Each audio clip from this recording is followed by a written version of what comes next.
It's that time of the week. Well, I guess it is now because the NFL finally got their heads out of their asses.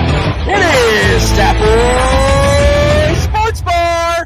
Here is your host, direct from Orange County, California, Stafford Mike. And we're in the wrong damn spot again. That's okay. I'm used to it. It's all good. Shit. Anyway. It happens. It happens. Hello, my internet fans. Welcome to another edition of Stat Boy Sports Bar. Week 12 of the NFL has taken place, and breaking news, there's a police chase on Channel 4. Oh, and it was a horrible crash right into a tree. Oh, my God. Watch out for that tree. Anyway, as stated in the opening. Ooh, tree. Yeah, really.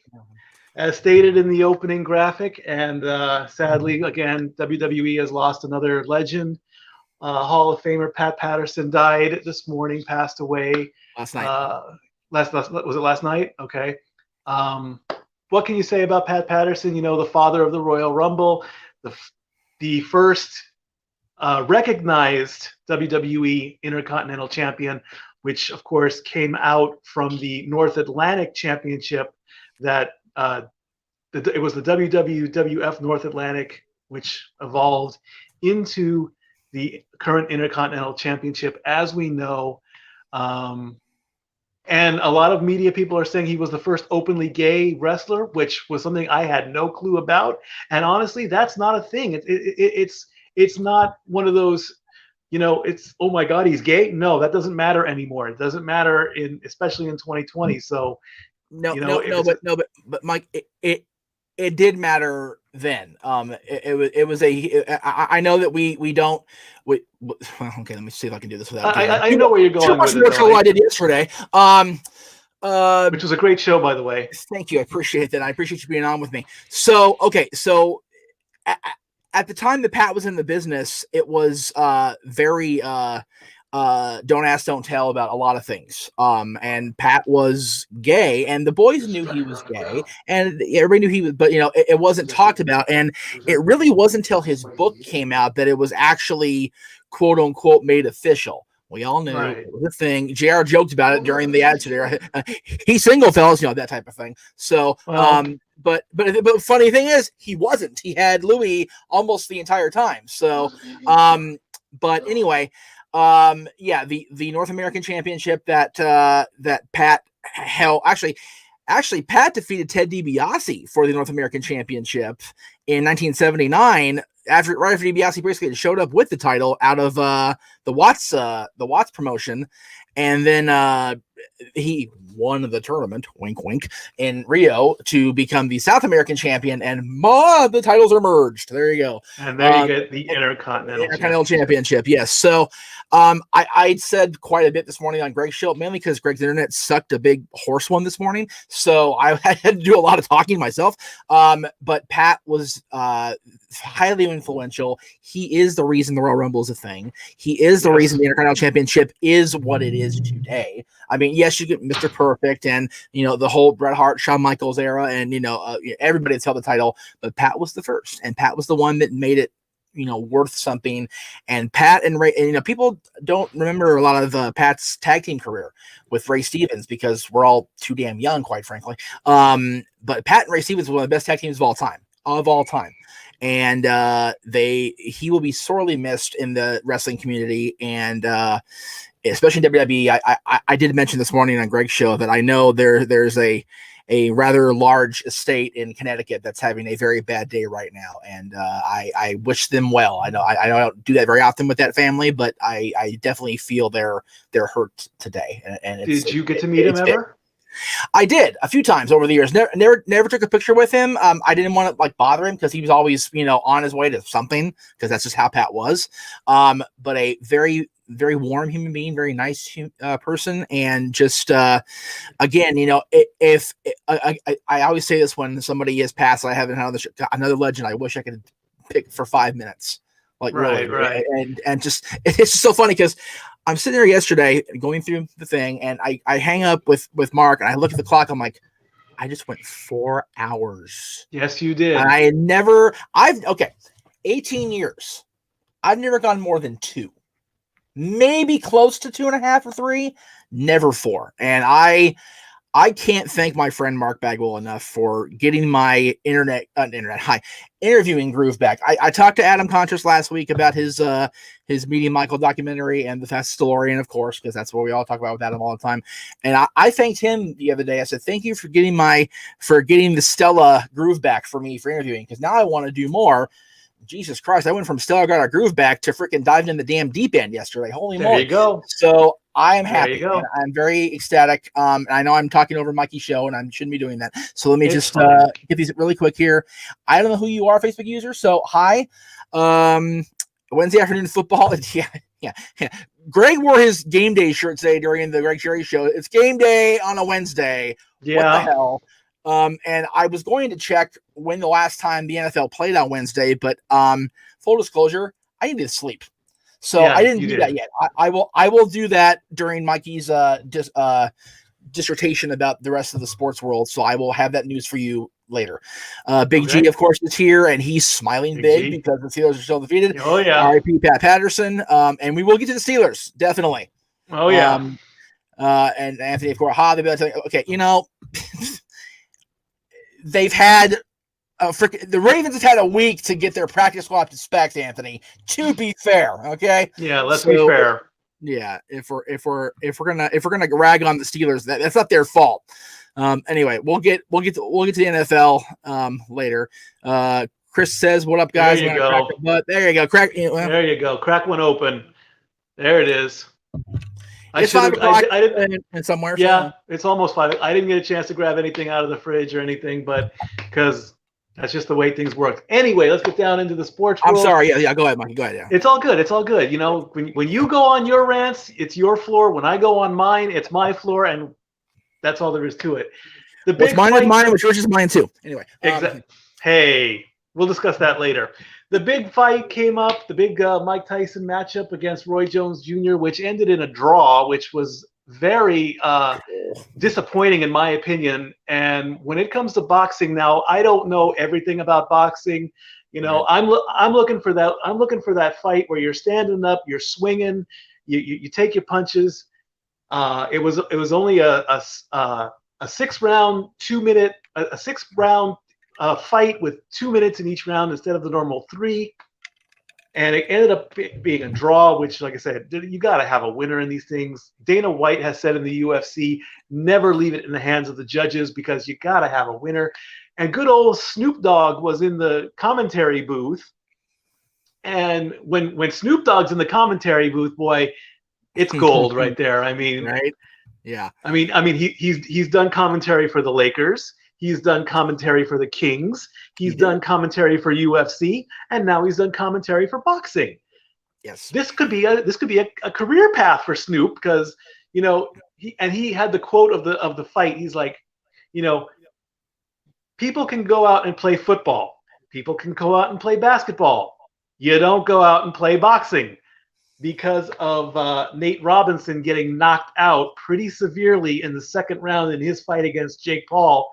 He got knocked out. He didn't get knocked. He got more than knocked. He went to sleep. He went night for a little bit. Yeah, a little bit. And so who knows what's going to happen with this Mike Tyson Legends League. There's already rumors that Evander Holyfield is going to get back into the ring again. Protect your ears at all costs. And I think there's another possibility with Buster Douglas. That's a possibility. Who knows where this is going to go? Mike, you know what you're doing, I guess. I don't think you know what you're doing. But to have a fight, maybe we need to have another fight between him and Jones to have a winner. Because when a match comes into a draw, it's pointless. Yeah, I think the only person that knows what Mike Tyson is doing is Mike Tyson. Yeah. There it is. Oh, CJ, really quick.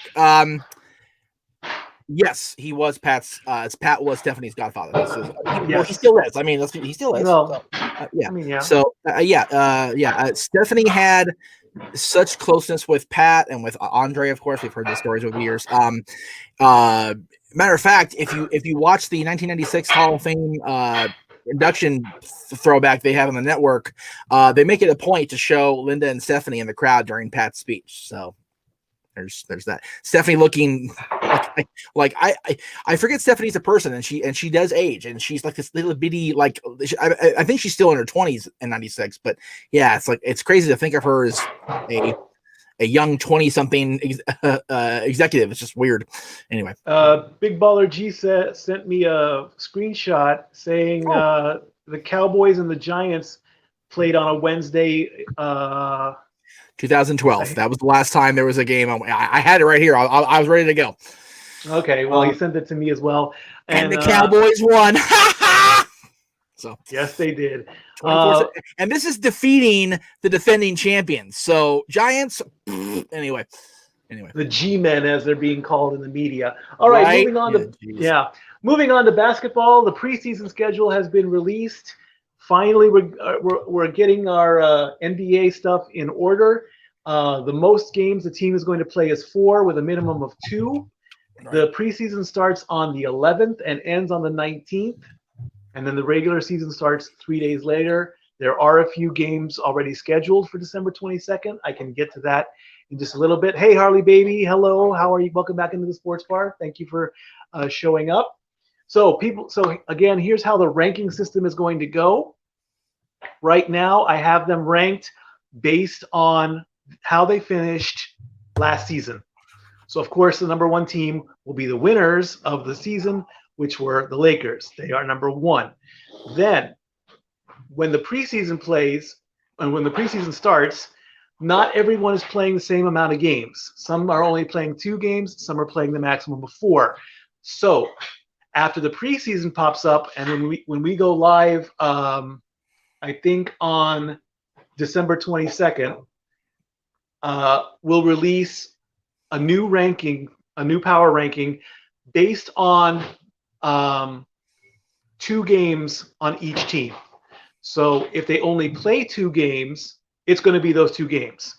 If they play 3 or 4 games, I'm going to take their best game and their worst game, average them, and put all the teams in order. Then the season starts, and when we come back on December 29th, we'll have rankings and for each week. So far, like I said, a few games have been announced, and if you're playing along, on the 22nd on opening night, the Warriors take on the Nets. That's opening night or opening preseason? This is opening night. Okay. Right. Preseason, I mean, if you want to, I'll keep an eye on preseason, but I'm not really going to follow it that much. Well, no, I was asking for clarification because I had no idea what the hell's going on. I don't watch basketball. Oh, okay, got it. So opening night is, yes. Oh, what? I was waiting for my opening. Oh, okay. Opening night, Warriors take on the Nets, and the rivalry, the Lakers take on the Clippers. Then on the 23rd, the Bucks take on the Celtics, and the Dallas takes on Phoenix, the Mavericks and the Suns. Then on Christmas Day, that's the big basketball day, 5 big games. Always, yeah. Miami takes on New Orleans. Milwaukee takes on Golden State. Boston takes on Brooklyn. The Lakers take on Dallas. And the Nuggets take on the Clippers. I'm going to bounce between their team name and their city name. I do apologize for that. It's whatever pops up. Right. And so, like I said, we go into a weekly results. So when the Lakers play, I'll give the results of all 3 or 4 games, depending on how many games they play in the week. Mm-hmm. And that'll be based on their rankings based on the weekly thing there. Okay. Also in basketball, COVID testing has begun. Good. It started the weekend before, and already a couple players have tested positive. So for them to come back into play, they have to do the isolation quarantine for 10 days. Mm-hmm. Or if by some miracle their symptoms abate and they test negative, they have to test negative twice in a 24-hour span. So good. That's a good way to get rid of that. The Jazz are the only team that will be allowing fans, limited a number of fans, 1,500 in their home stadium. Everybody else is either going to be virtually or no fans at all. We don't know. That they're the only team to announce that. And the big news in basketball, the Lakers are keeping LeBron around with a 2-year extension worth $85 million. Grief. $85 million. His first contract, of course, when he signed, was a 4-year, $154 million. That is going to expire in the 21-22 season. Right. We're going to keep him till 23, another $85 million. What would you? Does he really need that kind of money? Are these contracts are so insane? I would take $85 million and invest in Mikey having noise canceling background headphones. It happens. I know. I'm just. It's all good. Okay. It's all good. All right. Okay. All right. So. Anyway. Okay. What do you do with $85 million? What do you do with that kind of money? Let me ask you this, since we're talking about basketball coming up soon. Here's what I am thinking about as far as scheduling goes. I think what we should do is until there's no more Monday night football, we should keep the show on whatever it is, Tuesday, whatever day they wait.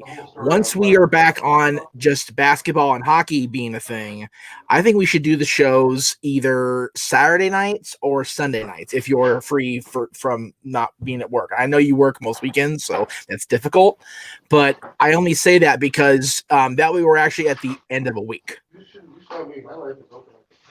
It's a possibility. But we can talk about. I'm sort of out there out there in Statboy's Sports Bar universe. What would you guys think of once the NFL season's over, us moving to a different night of the week to cover the other sports? Because I know football's hard to cover because there's always a game after the weekend. It's always there, so it's hard to set it for Saturday or Sunday night because that doesn't because the week starts on Thursday and ends on Monday. It's a stupid shit.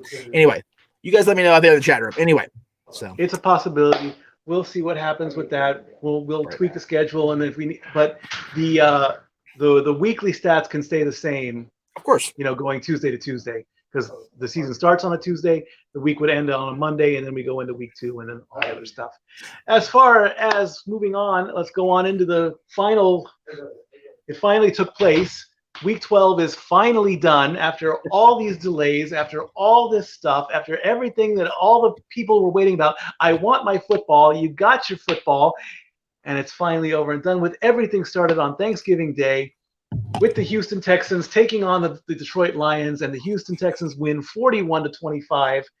The Lions losing on Thanksgiving has become a tradition because they've lost 4 games in a row on Thanksgiving Day. Yeah, you laugh. Yeah, you laugh now because my resident Detroit fan is not in the room. Exactly. Laugh it up, fuzzball. Laugh it up. Fuzzball. It's right. I haven't shaved yet. There you go. Very good. And here's the other big news out of Detroit. Their head coach and their general manager are gone. Like that's gonna be a thing, and it's not a secret. I chop off the coach's head. The team miraculously does better. We'll see what happens in week 13. But right now, I'm saying nothing's gonna happen. There ain't gonna be no changes. Okay, here's my thing. Okay, go ahead. I'm not gonna be a dick here. Just for clarification purposes. Okay, so. You recall in week 1 or week 2, when Dallas played Atlanta, and I said then, if their coaches aren't getting, going back to, football coaching 101 the next day, they should be fired. Because yes, the players are the ones that committed the faux pas of watching the ball during the onside kick. That's poor coaching, is what that is. That's terrible. That come on, folks. I mean, really. As far as letting your coach and GM go, there's two schools there. Number one, if you're playing like shit and you've got talented guys, which those guys are talented. Detroit has very talented. They've proven they can be very, very well. They can play very, very well. But if you don't have the right coaching to, mold your talent, you're not going to do anything. And as far as the GM goes, that's the opposite side of the coin. The GM needs to be the people that I don't know why that got brought up. Sorry about that. Who's Bud? Well, apparently, G, God darn it, Big G said what happened to Bud. Hopefully, Bud Dupree is okay, and then Mr. Anderson said what happened to Bud. I didn't see that, so I don't know. I don't know Anyway, what's going on with that. I'll have to look it up in a minute. Anyway, the other school of philosophy is, you need a good GM to bring decent talent into the system. So, if you're not playing well, if your team's not playing well, it's either the coaches or the players. Now, for whatever reason in professional sports, you can't just fire a talent because, there's contracts and whatever. But you can fire a coach and you can fire a GM for bringing those players in. So that's how it works. I'm not saying I like it. I'm not saying I agree with it all the time, but it is what it is. So that's why we have two people unemployed today. So. Yeah, and like I said, I'm adamant, and I've said this numerous times. I should make a shirt on this that says, "Don't fire the coach, blame the pet player." But it's like, if I'm the coach and I tell you to do something and you don't do it, that's not my problem. That's not my fault. That's the player.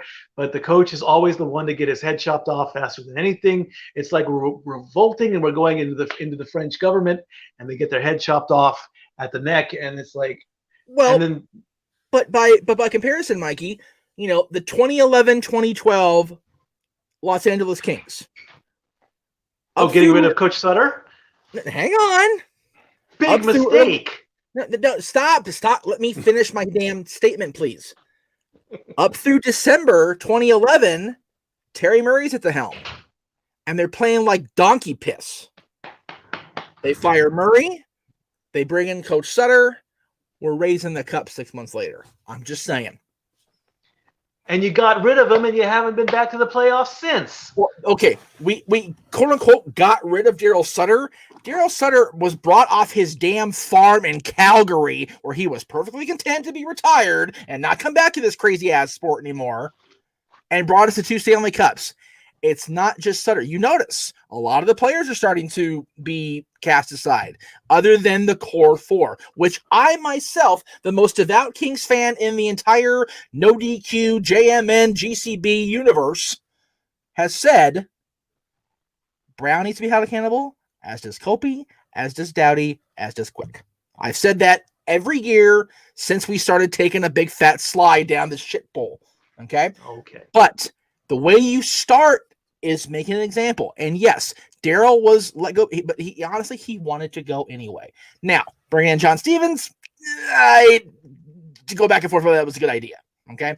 But Todd McClellan has a proven track record, and we're rebranding, we're rebuilding like we always do, and we shall rise like the Phoenix, not the Suns or the Coyotes. There we go. There it is. Nice shirt, by the way. I love that shirt. I need to get one. one. I do love this shirt. And you know what's funny about this shirt, Mikey? You know what's funny about this shirt? I'll tell you something about this shirt I got on right here. This is the official shirt of Stat Boys Sports Bar. And you can get that shirt at teespring.com/stat-boys-sports-bar. Very good. Deshaun Watson went 17 of 25 for 318 yards, 4 touchdowns, 0 interceptions. Matt Stafford went 28 of 42 for 295, one touchdown, 1 interception. As you all remember, Dory was my opponent this weekend, and she got the first game right, and I got the first game wrong. I know you want your big moment, but you're gonna have to wait for it. Okay, I know you have to build up, Dory. You have to build up the anticipation. Say it. Too late. You missed your cue. Well, I had a damn lag. It's I'm sorry. The next game, unfortunately, was the other Thanksgiving. Yeah. See, now I'm going to take you off your high horse. Washington took on Dallas, beat them 41-16. Something happened in the second half. Dallas just went downhill fast. Alex Smith, 19 of 26 for 149 yards, 1 touchdown, 1 interception. Andy Dalton, 25 of 35, 215 yards, same 1 touchdown, 1 interception. Washington has now beaten Dallas twice in the same season. The last time that happened was in 2012. What happened? 41 points. I mean, come on.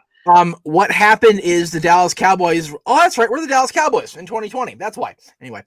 Now, I do have some news. I did some playoff pictures that I will give in the week 13 predictions. I do that. Dory and I got that one wrong. So she's got me up 1-0 so far. Another brutal beatdown. The Raiders got stomped by the Falcons 43-6. Derek Carr went 22 of 34, 215 yards, no touchdowns. Matt Ryan 22 of 39, 185 yards, 2 touchdowns and an interceptions. The Falcons have scored the most points since week 9 of 2016, and the Raiders coach had to go on to during his interview and basically beg for forgiveness against the strongest fan base in the NFL. There is no denying that. The Raider Nation, they are number one for a reason. They love it when they win. They hate it when they lose. They bleed silver and black no matter what. They are crazy. They are the most insane group of fans. If I could give the MVP award to a fan base, I would give it to them. Right. Dory and I got that one wrong. She's still 1-zip up on me. The Chargers took on the Bills and ended up losing 27-17. Justin Herbert, 31 of 52 for 316 yards, 1 touchdown. Josh Allen, 18 of 24, 157, 1 touchdown. This battle between Herbert and Allen dated all the way back to their college years when they had a matchup there. Didn't remember what colleges they went to, but it was brought up, so I figured I'd put that into the news story. Last time the Bills beat the Chargers was week 7 of 2008. Dory and I both got this one right. She's up on me 2-1. The G-Men, New York Giants, took on the Bengals and squeaked out a victory 19-17. Daniel Jones went 16 of 27 for 213 yards. Left the game with a hamstring injury in the fourth quarter. Then he had to bring in Colt McCoy, 6 out of 10 for 31 yards. Brandon Allen, 17 of 29. He takes over for Joe Burrow, who was out last week. He scored a touchdown, and he got an interception on that. The Giants are on a 3-game win streak. The last time that happened was all the way back in 2016.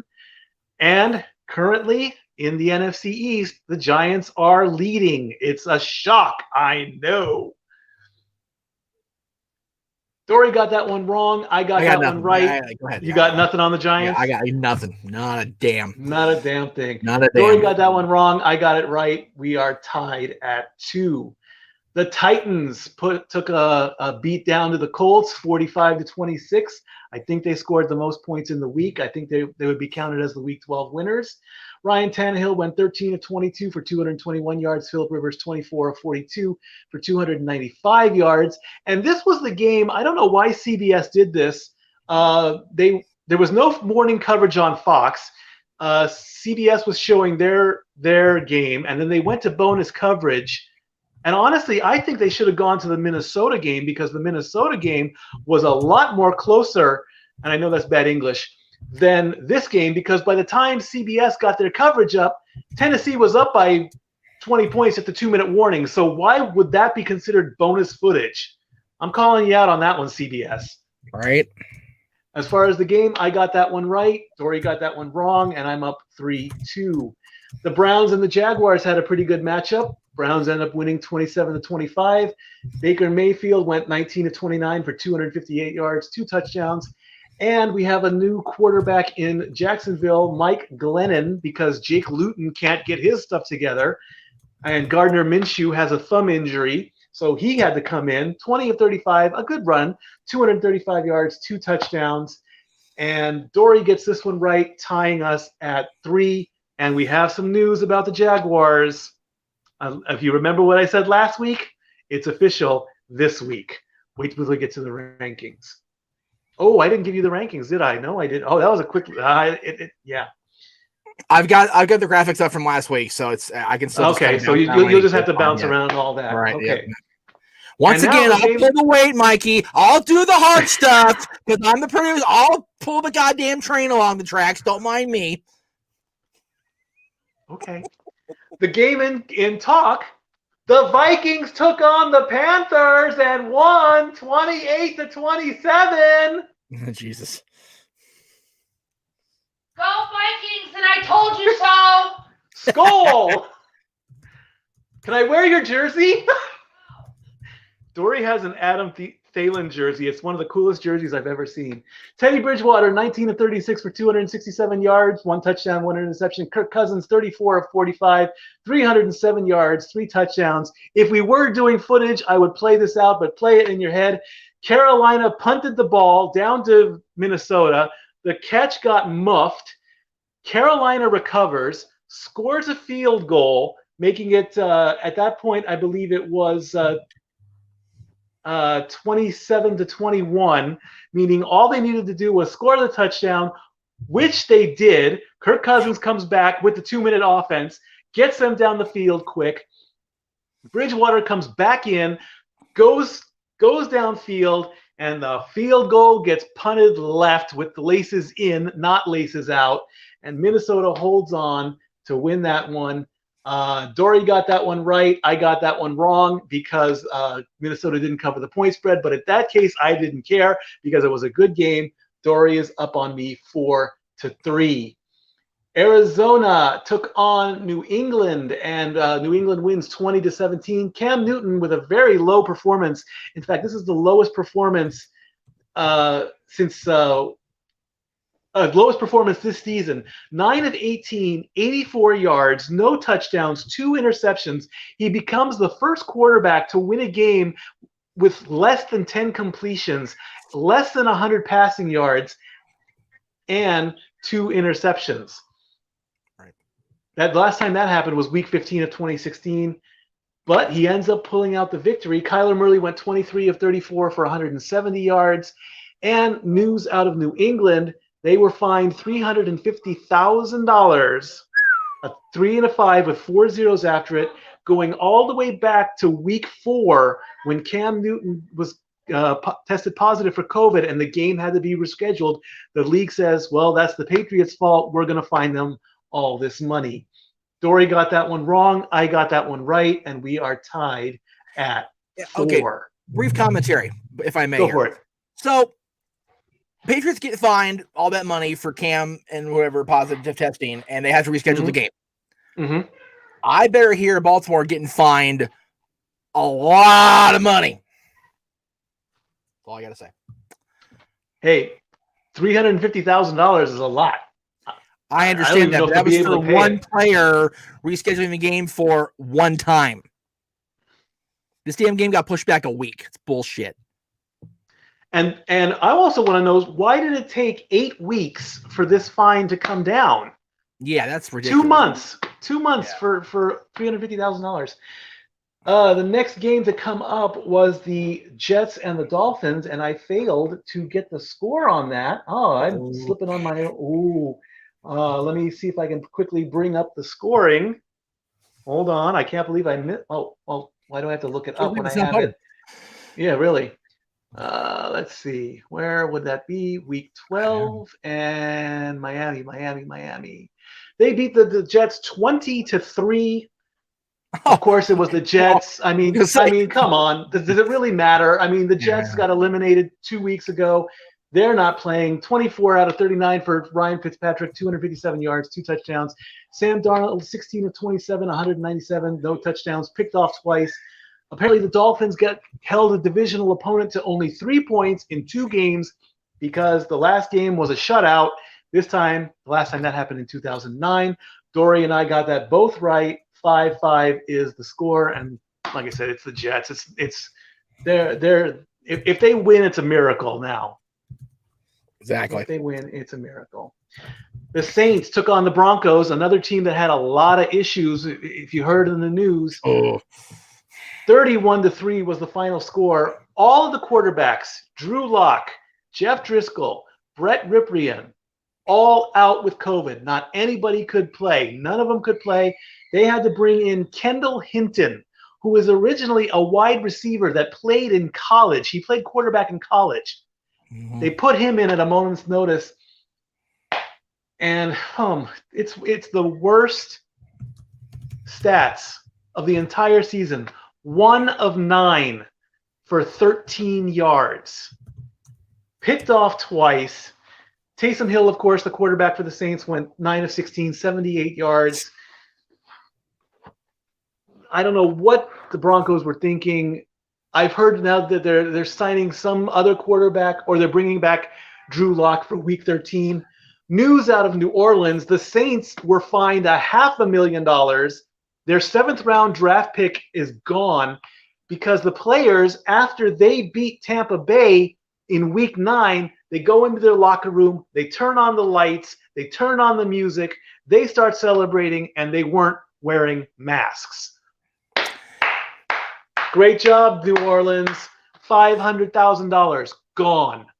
And news out of Denver, they were fined a 31-3 loss because the NFL can't give them a friggin' break. We give Baltimore a break. Anyway, go ahead. There it is. Bullshit. So we'll I'm sorry. I'm so chapped about this, Mikey. Hey, I understand. I totally get it. Dory and I got that one right. We are tied at 6. San Francisco took on LA Rams and beat them 23-20. Damn, Nick Mullins went 24 of 35, 252 yards. Jared Goff, 19 of 31 for 198 yards. He got picked off twice. News out of San Francisco, and you're in that area. San Francisco cannot play at home. They can't play in Santa Clara because of the contact sport ban. So now San Francisco has to go to Arizona to play their next 2 games at home. They will be the home team, but they're going to be in Arizona. Stupid bunch of shit. I know. Dory and I got that one wrong. Okay, like 2020 is a shit show. Like 2020 NFL is like a microcosm of the shit show. It's just so ridiculous how bad this season is. It is. Anyway, I'm sorry. Dory and I got that one wrong. We are still tied at 6. The Kansas City Chiefs took on the Tampa Bay Buccaneers. Patrick Mahomes. Kansas City wins 27-24. Patrick Mahomes went 37 of 49, 462 yards. Yes, Zach. Big Baller G wants to challenge. That just came in. If Zach is, do we have Zach waiting in the green room? No, I didn't. I don't think I have him as a friend. I didn't send him the link or anything. So, okay. If G wants to be the guy and we can move Zach to next week, that's I'm cool with that too. Bring G in during the predictions. I'll challenge him. That's fine. I'll take that. I will send him the link right now. Good. He can stay in the green room. Maybe if I can know. There he is. There he is. Yeah, I don't even have Zach on Messenger. Oh, I have him on Messenger, but right. I'll send him a quick message, but I doubt if.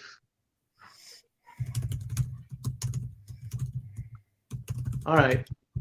So Zach, if you're there, maybe we'll make it a triple threat. I don't know. No. It's gonna be too much. No. Too much stuff. Okay. Yep. Then I guess I'm calling an audible. If G's available, we'll put him in 13, and we'll push Zach to 14. Okay. I mean, maybe that's my fault as well. So Patrick Mahomes, 37 of 49 for 462 yards. Top performance in passing yards for the week.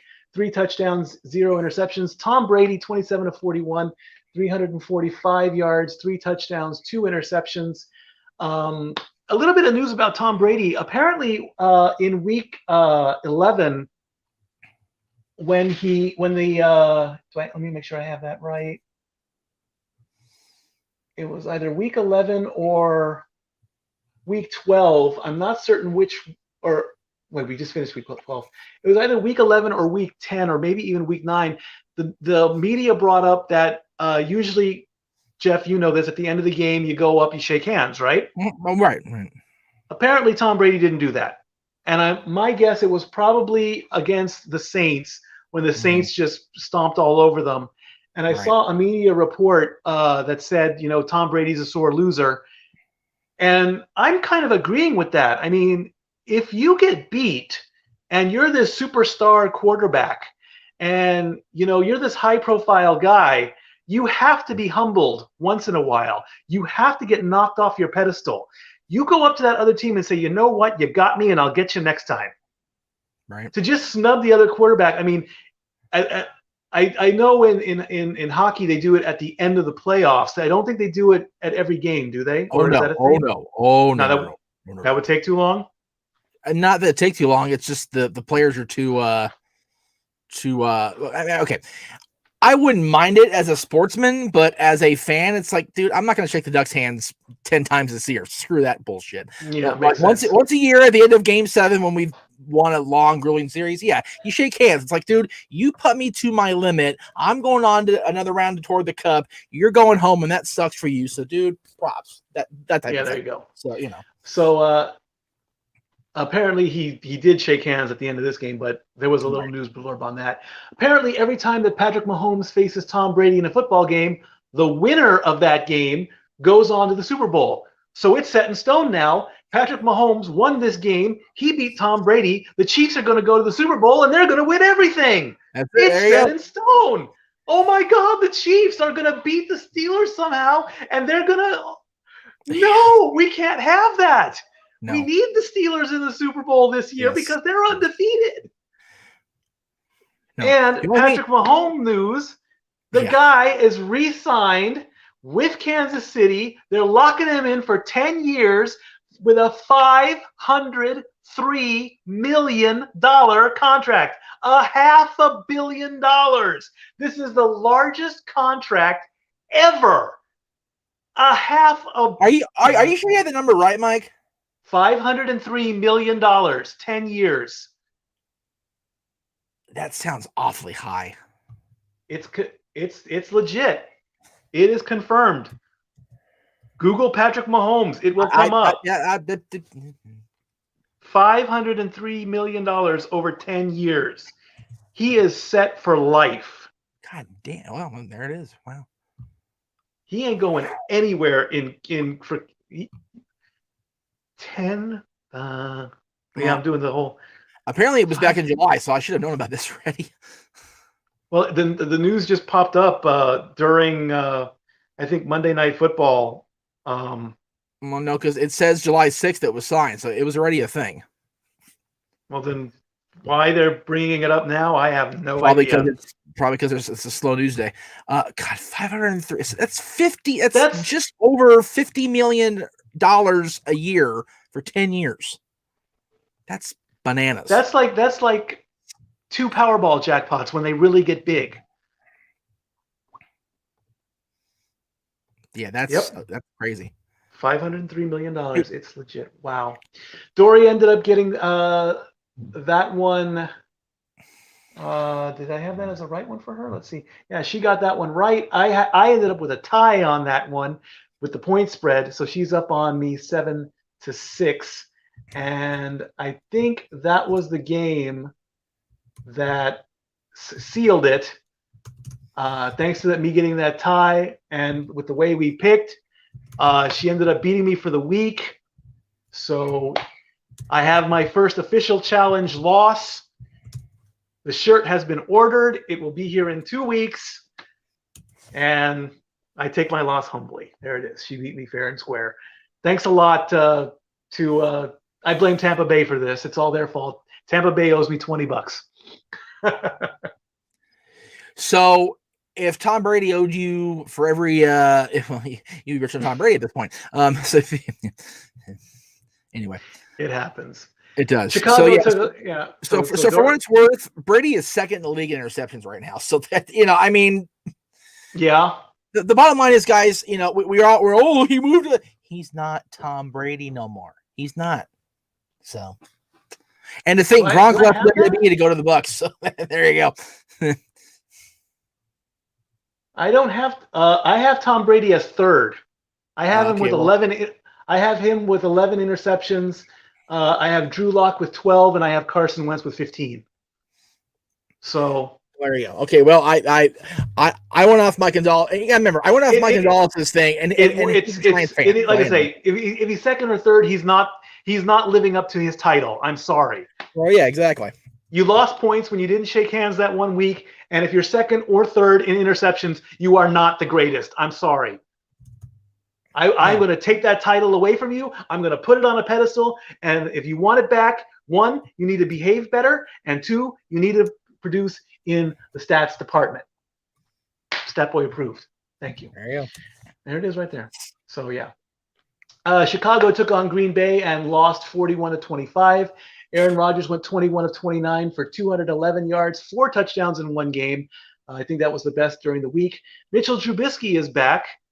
Yes, oh, God. Oh, okay. She is calling me out. Always. That's her job.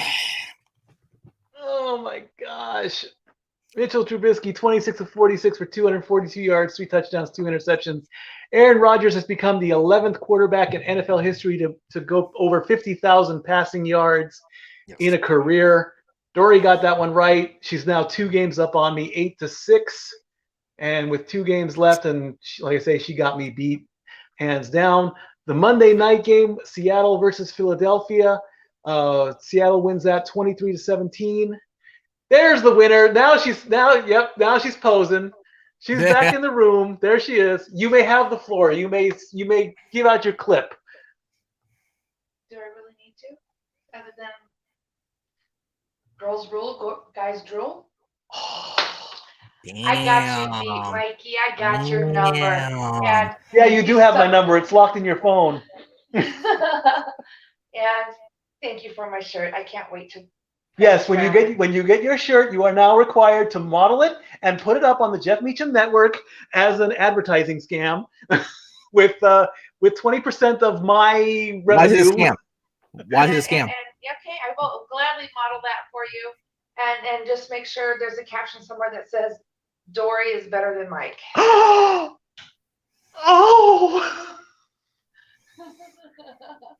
You need your own YouTube show.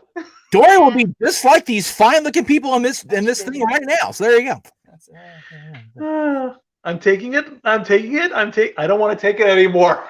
Go ahead. I can't. I dare you. That's what he said. Anyway. Why are you not watching this on your phone and putting comments in the phone call with my mom? Oh, how's it okay. Starting work right now. Okay, good. Is this getting ratings, by the way? Is this a ratings killer for you? No, okay, good. I don't care. No, we're not killing his ratings. You and me arguing. This isn't arguing. This is having a conversation. I'm arguing. I love you, Dory. I know. Yes, she does. Anyway, where were we? I have no idea what's going on right now. I have no idea what's happening. Is this going to go viral? I don't know. So Seattle beats Philadelphia 23-17. Russell Wilson went 22 of 31 for 230 yards. 1 touchdown, no interceptions. Carson Wentz, 25 of 45, 215 yards, 2 touchdowns, another interception. He's got the most interceptions and the most sacks in a season. So it's like I say, you turn around, you think he gets sacked once, you turn around, the next play come up, he gets sacked again. Apparently his fumble interceptions sack ratio is at a number 40, which is very high for a quarterback. Carson, what's going on, Carson, man? I mean, come on. And you got that one right. That was your ninth correct choice. That ended up in a tie for me. And finally, tonight's game, or today afternoon game, it finally happened after 3 delays. Baltimore takes on Pittsburgh and wins 19-14 was the final score. Ben Roethlisberger went 36 of 51 for 266 yards, 1 touchdown, 1 interception. And the Ravens brought back a blast from the past in RG3, Robert Griffin III. Wow. Unfortunately, another low performance, 7 of 12 for 33 yards, 1 interception. In the fourth quarter, they are putting so many bandages on his leg. He looks like a mummy almost.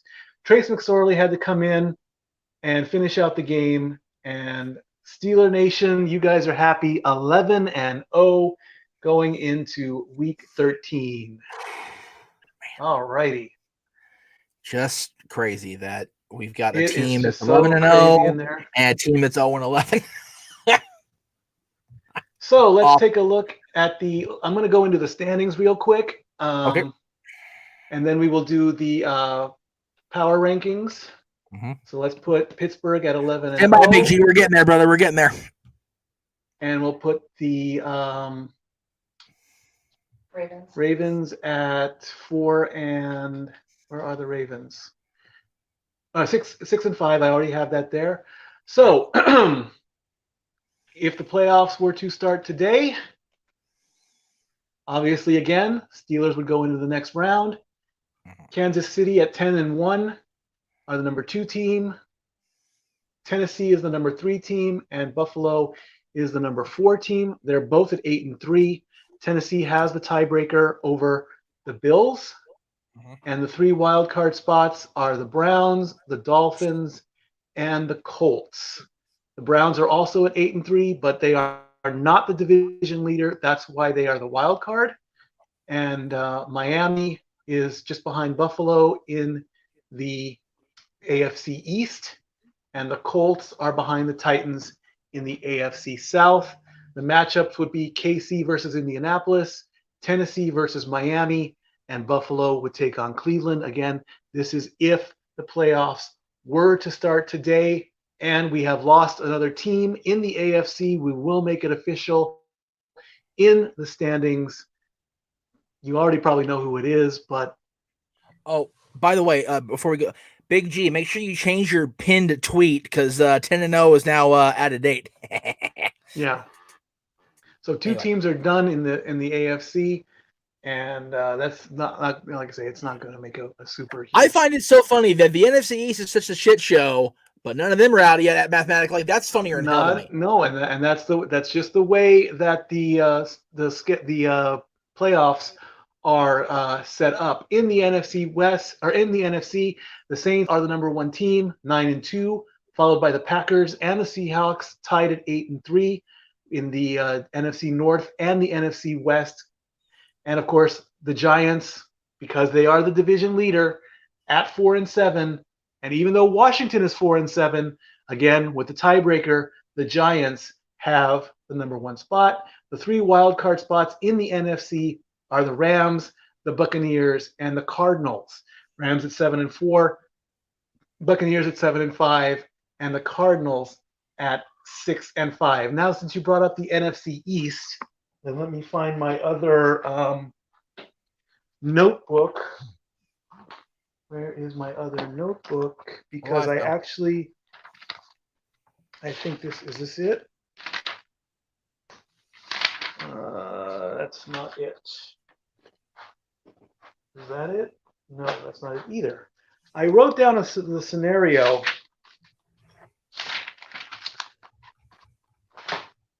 Because it's right here where my script is.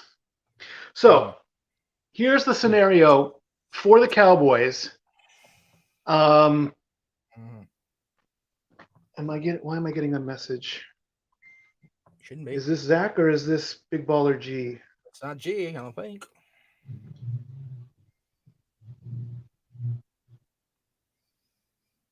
I think this is Zach. Oh well. Yeah. Do you have Zach as a friend or anything? I don't. That was on your end of it. Okay. I'm gonna have to make another audible then. I'll challenge G next week on 14 because Zach deserves the rematch. So we did tie in week 11. So yeah, we'll do that. So let me send him the link real quick. And sorry, G. I'll get you. We'll get you next week, bro. Okay. So I'm sending Zach the link now, and hopefully we have no audio issues with that. Yeah, we need to see. This is why I wanted him to be here earlier because we can test things out and work out kinks, dude. Yeah, the fair thing to do is give him his rematch, which he earned because he tied me in week 11. I understand that. Let's see what I'm just being producer asshole for a second. So. Yeah, I know, and I do apologize for that.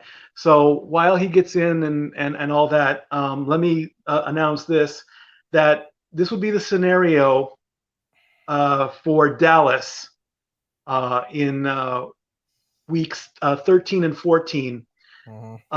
If Dallas wins their week 13 matchup,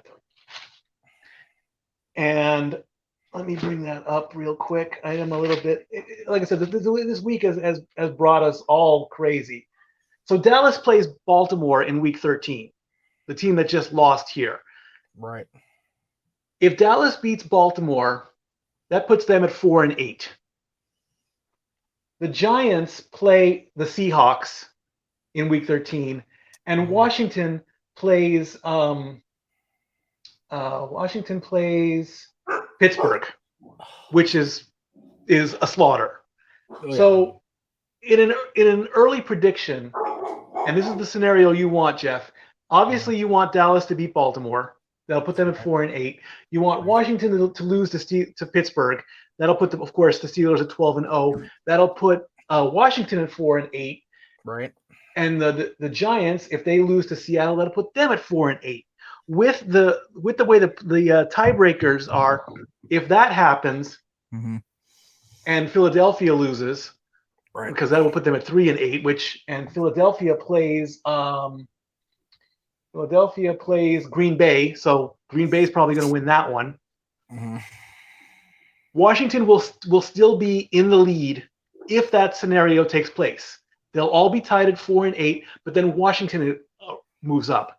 Then in week 14, Dallas takes on Cincinnati, which is almost an even matchup because, let's face it, Cincinnati is not doing very well. It could be a good game.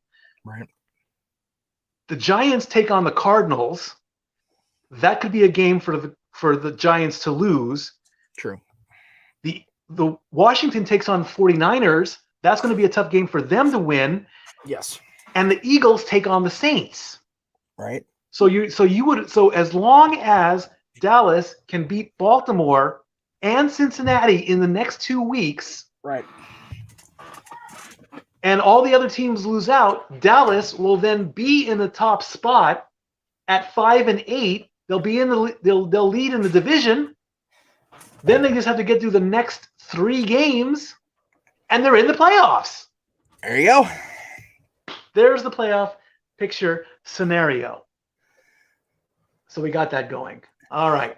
So let's move into the and as far as the NFC again, all teams, no eliminations yet. Again, with the East, I think they are done. Let's see, 4-7, so they can end up. They still can conceivably go for the wild card, but of course they want to win the division. So again, nobody eliminated in the NFC at all. All right, let's move into the power rankings for the week. All right, it took forever to get there. Yes. There they go with the power rankings. And of course, the bottom 2 teams are officially done. They cannot get into the playoffs. We already know about the Jets. They are 0-11. They are done. They lost to Miami. And the newest team to get the red treatment, they lost to Cleveland 27-25. They are out, the Jaguars. Team number 30, they lost to the Giants. They stay in the same position, the Bengals. Team number 29. They're actually higher last week. Were they? According to what I've got here. But again, I've had the things in here for a couple of weeks, so I could be way off. Just, never mind. Just go ahead. Well, also I did I put that post up stating that I made mistakes. And I put that post in there. Well, but what I'm saying is I have the graphics wherever they were when we did this either last week before. So I don't know who really is where. So, yeah, so you just have to point and click. Right. All right. Team number 29, they lost to Washington. They dropped 3 spots. Put that Lone Star up. Damn it, it's the Cowboys. But like I said in the playoff scenario, they have a chance to move up, and I'm hoping they will. The next team is also 3-8. They lost 4 spots. They lost to Buffalo, the Chargers. And of course, the aforementioned leader, no longer the leader actually. They've lost their top spot. They lost to Seattle 23-17. The Eagles. There it is. All right, the next team we're in the teams that have 4 wins. They lost to Minnesota. They dropped 4 spots. Carolina. There we go. Next team, they lost to New Orleans. They got pretty much blown out, 31-3. 4-7. The Broncos. Next team, 5 big spots up after beating Cincinnati and gaining control over the NFC East. The G-Men, the New York Giants. They beat Dallas 41-16. The points helped them out. They jumped another 5 spots. They're behind. They're behind in the standings, but ahead in the rankings. Washington. Next team, they dropped 3 spots on Thanksgiving. They're number 22, Detroit.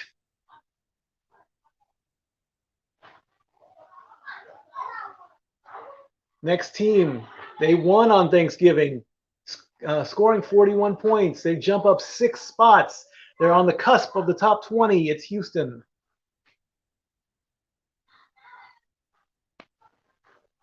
Another blowout victory leads the next team 5 big spots, beating out Vegas 43-6.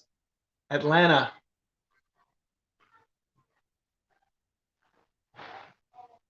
We have Atlanta. I'm working on it. How did they go? We lost Atlanta. Oh, there they are. I got it. There you go. Next teams have 5 victories each. They dropped 3 spots after losing to their rival Green Bay. Chicago. The Bears. Thank you. Thank you, Dory. Next team, they're also 5-6. They gained 2 spots. They beat Arizona. Dylan is happy, I hope. The Patriots. Next team, they beat the Rams 23-20. They're up a spot. San Francisco. Damn Rams. Next team, 5-6. They're getting up there. They're chasing that spot, and they beat Carolina with that last touchdown. They are now ranked number 16. Skol, the Vikings. Skol. You really have to get. You got to get your. We need to put some Grand Marnier in your flask. I need to find the bottle first. It's gone. Almost. No. Next team, these are the teams that have 6 victories. I don't have plus or minuses on them right now. Didn't get a chance to add that. But the next team is the team that just lost to Pittsburgh. And it's the Ravens.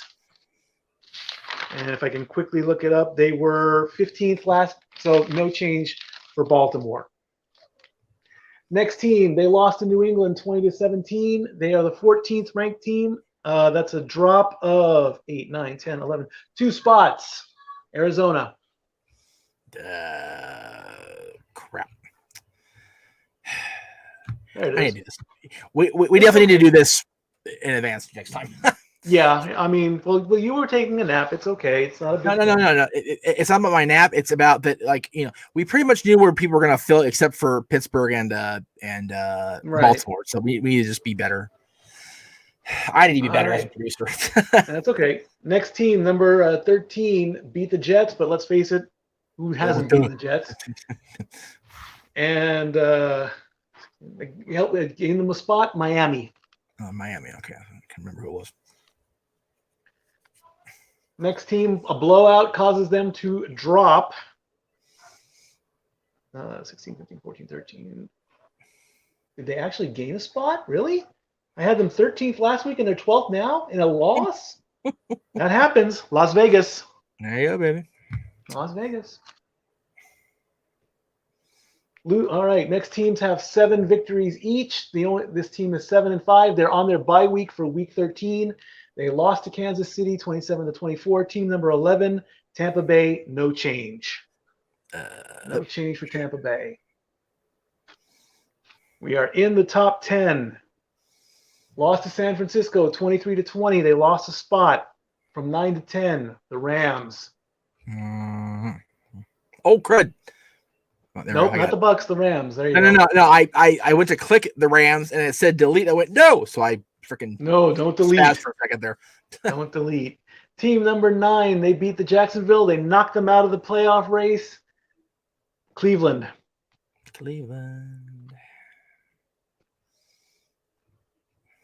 And no change for the top 8 teams. They're all the same. They should be in the same order.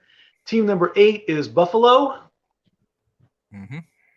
Team number 7 is Indianapolis. Mhm. Team number 6 is Green Bay. Or no, team number 6 is Tennessee. Excuse me. Tennessee. Mhm. Team number 5 is Green Bay. Mm. Team number 4 is Seattle. Mhm. Team number 3 is New Orleans. Mhm. Team number 2 is Kansas City. Mhm. And team number 1, Steeler Nation, 11 weeks in a row. There you go, brother. All righty.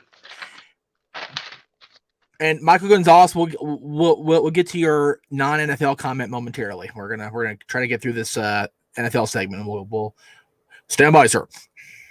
All right. Do we have Zach in the green room? He's not only in the green room, he's on screen right now. All right, Zach. How's your Just, audio doing? let me just get the How- graphic out of the way here. Hold on a minute. Yeah, how is my audio? Is it better Much than better. No that? echo. Much better. No echo. All right. You're good. All right, Okay, Zach. at least we're finally doing something right. That's There you go. okay. So week 11, you and I tied, That's correct. and it was a 6-6 tie. So I'm granting you a rematch. Remember, you have to beat me to win. So that's the key. And if you don't win, you're done. So Yeah. I have the matchups. I've got the point spreads. We're still going to play point spreads like we did in week 11. We'll keep everything the same No, wait. as always, and we'll just go right into it. This is week 13. New Orleans and Atlanta with a 3-point spread. What do you want? New Orleans. New Orleans. Come on, can't go against my home team. That ain't gonna happen. Now, with what happened last week, though, I mean, all right. With Atlanta just beating a team who didn't show up at all. All right. So with New Orleans -3, and I have the same. Detroit and Chicago, 4 points. What do you want to do? Two teams who are really struggling right now to find their identity. This is really hard. Is Chicago the home team or is Detroit at home? Yes, Chicago is at home. I like Chicago at home then. All right. Chicago -4 for Zach, and I'm Detroit +4. So I've got the advantage on that. Okay, good. Indianapolis and Houston, 2.5 points. What do you want to do?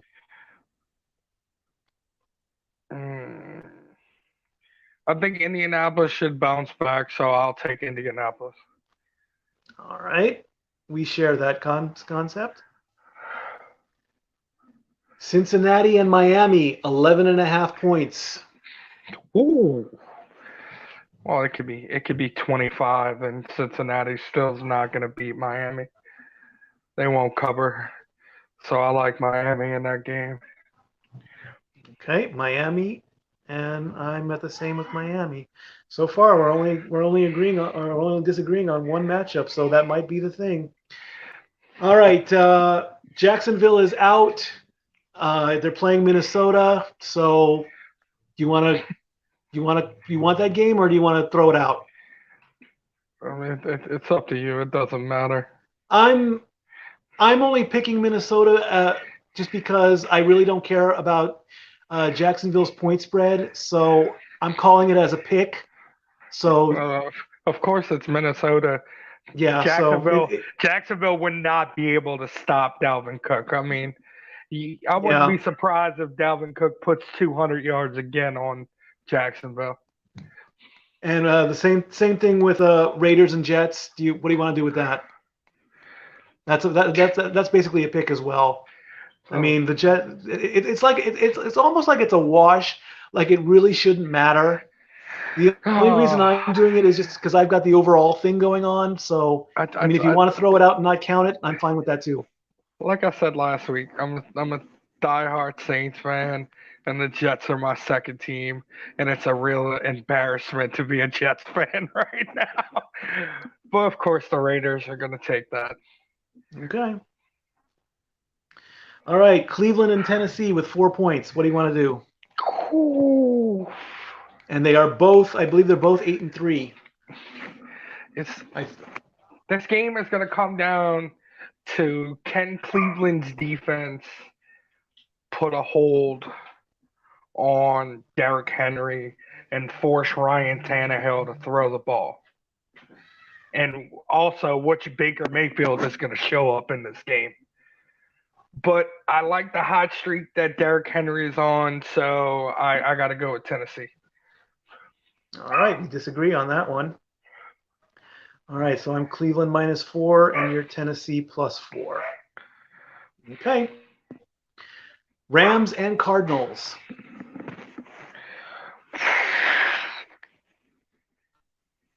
Arizona's not really 2 points is the spread. Arizona's not streaking in the right direction.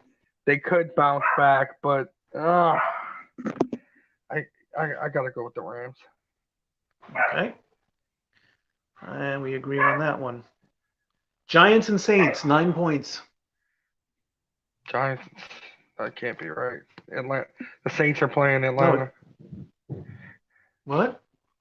Did I make a The mistake Saints somewhere? are playing Atlanta. You said Giants and Saints. Giants and Seahawks. Excuse me. I'm sorry. Well, Giants and Seahawks. I got SEEAA mixed up with Saints. 9 points. good. What do you want to do? Good. Whoo! Oh. There's no Daniel Jones. It's Colt McCoy, Nope. correct? Colt Yep, McCoy Jones is starting out. this game. Yeah, give me Seattle. Okay, we agree on that one. Philly and Green Bay, 7.5 points. Green Bay. We agree on that one.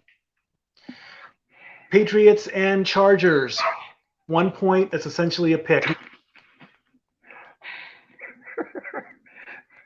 A game that completely doesn't matter to anything in the world. Not really. Well, let's take the Chargers anyway. Maybe Justin Herbert can have a bounce back game. He's looked sloppy the last 2 weeks.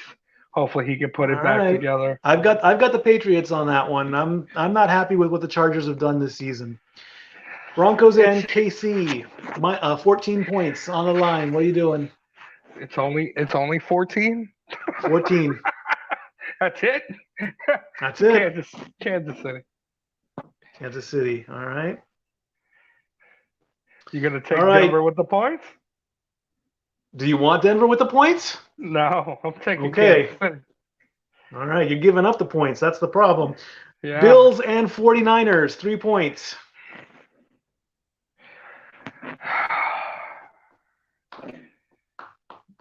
The Bills have, they're winning, but they look sloppy.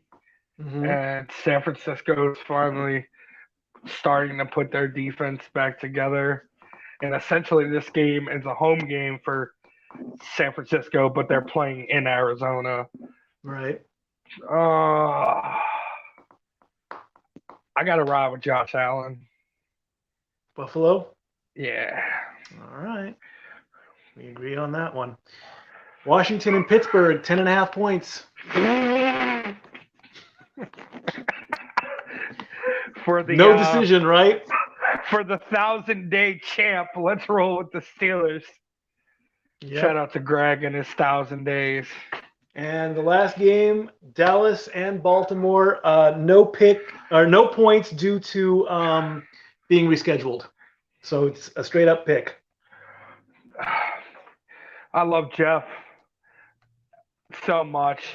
And I know, like, a lot of Dallas fans are excited that they're tanking because they'll get a new quarterback, even though I think, they should give a shot with Prescott. But, it seems like Pittsburgh's riding the train to undefeated streak. So I gotta go with Big Ben and my favorite player from my team, who is Notre Dame, number 2 team in the country. I gotta roll with Chase Claypool. Give me the Steelers. We already did the Steelers. We're on Cowboys and Ravens. Oh, well, give me is Lamar going to be back for this game? Probably not. No. COVID protocol says 2 weeks. Huh. Huh. You know what? Give me the Cowboys. Why not? All right. All right, your picks are locked in. It's only going to be a 3-game contest because we differed on 3 games. So no tie this week between you and me. One of us will win. It all comes down to Detroit, Chicago, Cleveland, Tennessee, and New England and the Chargers. So, like I said, we agreed on everything, and that's okay. That's just the way things work out. So Right. by the time we are done next week, and when those 3 teams come up, you'll either get your shirt or you lost. So there it is. All right? Cool. Good to see you, Thank man. you, Zach. You're good. We'll see you Thank next you. week. All right. Yes, sir. Catch you later. Later. All right, friends. We're getting ready to finish things up here in the sports bar. Overall, for my totals, I went what did I do? 1, 2, 3, 4, 5, 6. Pittsburgh is 7. So I went 7, 7, and 2 on the week. And that puts my total at, let's see, 78 and 7 is 85, 88 and 7. Or no, 80, no. 78, 81, and 5 is my overall. Excuse me. We take those 5 ties, put them in the win column because under odds rules or Vegas rules or whatever, a tie, you get your money back, and a tie in the house is a win unless you're beating me straight up. So that would put me overall at 83 and 81 if I was playing that game, but I'm not. It's just all for fun and whatever, but I would be up about $200 on the season. So Week 13. Oh, yes. just a heads up. The news I was talking about earlier. Russell Westbrook has been traded to the Wizards for John Wall, which is a hideously one-sided trade. Interesting move there. I gotta do some. I don't know what the hell Houston's thinking. Is Big G still in the room, or is he? He's not in the room, but he did bring up Bud Dupree torn ACL. Torn ACL. All by the wayside this year. Goodness sakes. Yeah, like I say, man, if it's not COVID, it's injuries that are plaguing the NFL. Like I say, quarterbacks and players are just dropping like flies one after the other. Yep. So there's all that. Let's go into our shout outs and our plugs and all that. Okay. You want to go ahead and do your plugs first?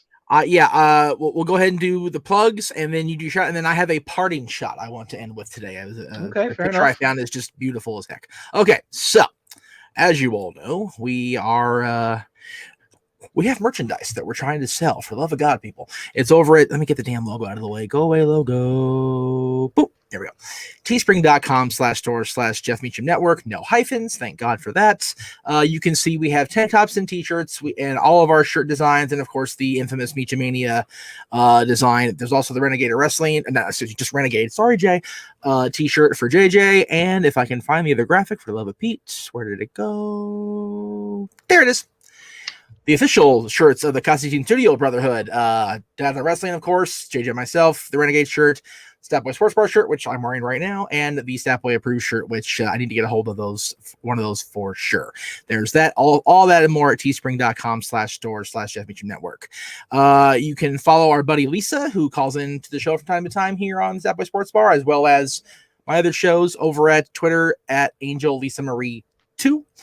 My dear friend, one of my favorite people in the world, Alexandria the Red, great cosplayer, great model, and just a swell person. She's at patreon.com/Alexandria the Red. She's also on Twitter, Facebook, and Instagram at basically the same address, except in Twitter, there's no E in the, because I don't remember why that happened, but it did. My friend Laura over in the UK, God bless her, love her to pieces. She's at onlyfans.com/ Yes, she is. She is inside and out. Great person. Onlyfans.com/LauraSensFan. That's her link. You guys know my links. I'm not going to go to, YouTube and Anchor and Facebook and Twitter and Instagram for me and our host with them. Cleaver, Colin Andrew, our buddy Colin, can be found over at nodq.com/Colin and youtube.com/the Cleaver Colin Andrew. And the newest graphic I made today, because we kind of pooped him out of the predictions for the week, I want to make sure I get a plug out for Big G. He's at NoDQ_BigBallerG on Twitter. He's also on Facebook and Instagram, but I just wanted to get one graphic up at least for today. And finally, our host with the most, follow Statboy on Twitter at LBStack1977. There he is. And Statboy, shout out. Take it away, sir. First shout out I want to give is a little bit personal. Today being December 2nd. Happy birthday, Pop. It's Pop's birthday today. Yes, Jerry Williams. Called him earlier. He was actually finishing up with school today, and I called him, and he's like, the kids just got out, so I'm glad I took your call. And we briefly talked football, and we kind of touched on politics, which made him laugh and all that. So Pop, I love you. I want you to have a great day. Happy birthday. Love you, Pop. I'm probably gonna start turning Love You, Pop into a hashtag, because every time I talk to Pop, it's always love you, Pop. Every time it's love you, Pop. Absolutely. Love you, Pop. This, love you. So heck, we'll turn that into a shirt. I don't know. Also, I gave on Twitter, I gave a Statboy shout out to Marcus Bagwell. If you didn't see the show, go back and watch it. It was one of the best interviews. As Jeff stated, I waited in the green room for 2 hours because you guys were just telling stories left and right. And what's funny is you waited and we still kept going after that. Yeah, it was the Sherry Lewis's is the song that never ends. Yeah, really. But I had fun though, so it's okay. Yeah, it was a blast. I mean, Marcus Bagwell is one. And I was very proud of myself. I didn't mark out. I wanted to, but I didn't. I exampled what a mark out moment was when I was talking to him. Like I said, if I wanted to mark out, and I gave his catchphrase and all that. Right. So thank you again for allowing me and coming in and doing the interview. And if this takes off and we have more interviews, which trust me, I would love to do again, if by some miracle, any players or anybody of some significance in social media or in pop culture, or come on into this network and right. We can make our numbers skyrocket, and we will talk to you as a person. We will not exploit or degrade or whatever. People will give their opinions, but we'll do it out of respect and out of niceness. It's like heaven forbid if there's somebody comes up and well, you suck and all that. I don't want any of that. Well, of course not. And another shout out goes to her name is Sarah Fuller. I believe she is a college. She's a college student at Vanderbilt, and she broke the gender barrier by participating in a football game. Nice. And she gave the opening kickoff, and she is on the team. And big props to you, Sarah. Good job for there are female referees in the NFL. Why not? And there are probably female coaches and probably female general managers. Who knows? There could be females playing on the field, and there's nothing wrong with that. The women can do just as much as the men. They have proven that. They prove it in WWE. They prove it in the military. They prove it in business. Gender does not matter in certain things. There are some things, but we're not going to get. Oh, here we go. Thank you, Dory, but I was trying to be PC about it. That's it. Anyway, there's your soundbite for the weekend. Right. Dory, we're gonna probably start putting up your Instagram account, and you're starting to getting followers because of this. That's it. Ooh, she gave us. There's your permission. Right. Anyway, thank you all for coming into the sports bar this week. Next week is going to be another football week. We're going to go through week 13. We're going to touch on the NBA stuff again, and any other sporting news that pops up. If it comes my way, it comes into the sports bar. Make sure you're over 21, of course. Yes. And we'll see you all next week. All right. Good. Pay your tabs. And as always, stat. There's There's one more thing. There's one more thing I forgot. There was one more thing. Go ahead. Yeah, there's two more things. I'm gonna try to pull this off. So let me just bear with me here for a second.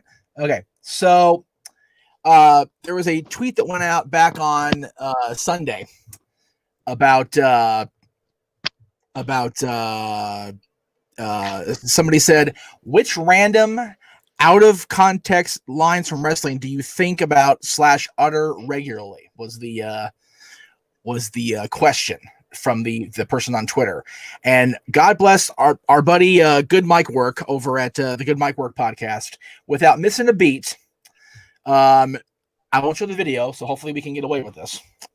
But this is what was said. How long have you been married, sir? 21 years. You realize on your wedding night, if you'd have killed her, you'd be out now? How long have you been married, sir? 21 years. You realize that's enough, Bobby. Okay. Yeah. I love Prime Time Wrestling, Bobby the Brain Heenan actually talking to a fan and getting them on the air, saying that if he murdered his wife, he would be out of jail. well, Bobby's the one that said it, but so yeah. So anyway, so then what I originally wanted to part with was this. A friend of mine has asked to stay anonymous about this, but I will throw it out there as far as the actual thing. They posted a beautiful sunset picture in their local area, and the way it caught the trees just took my breath away. So I wanted to show the picture off really quick. Wow. Just fantastic. I'm just amazed at how it's crazy how the sunset just caught that tree and those, of course, dead branches, because where she is, it's colder than a, you know what. But so there's no leaves on the trees. But I just found that so beautiful, and I wanted to share it with the world. So thank you to my friend who posted that on her social media platform. And there we go. All right, do the thing, brother.